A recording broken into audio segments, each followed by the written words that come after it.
This is the story of Mama Alma Rohm of Iwo, who lived from 1925 to 2016.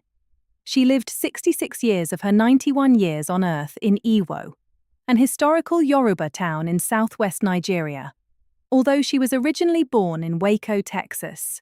At the age of 9, she went through an experience in which, according to her, the Holy Spirit said she would be a single woman all her life long and will be a missionary in Africa. She graduated in education, English and biology from Baylor University in 1947. She immediately proceeded to Southwestern Baptist Theological Seminary to study the Bible. She graduated in 1949, and in July 1950, at the age of 25, she set sail for Nigeria on missionary mission. She briefly taught at Yaba Baptist School, Lagos, then was sent to Ere in today's Osun State for 3 months to give company to a missionary nurse who was serving there alone and to learn Yoruba. In 1951, she was transferred to Baptist Teacher Training College, Iwo, which is now commonly known as Bowen University. The college choir she trained and led became very famous at the time. When Nigeria gained her independence from Britain in 1960, her choir was invited to Lagos to sing the new Nigerian anthem as its flag was raised over the capital for the first time.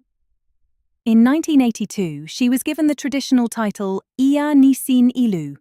Apparently, the original title was to have been Iya Nisin, a reference to her religious service.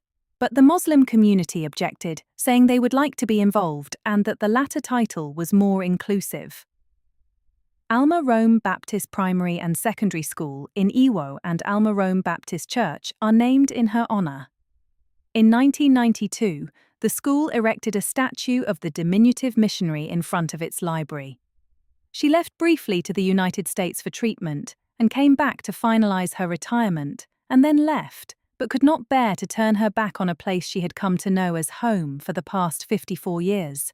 She returned to Iwo within a year to fulfill her vow to return to her Creator in the town where she had lived since August 1951. She died at the age of 91 and was buried on the ground of the church named after her.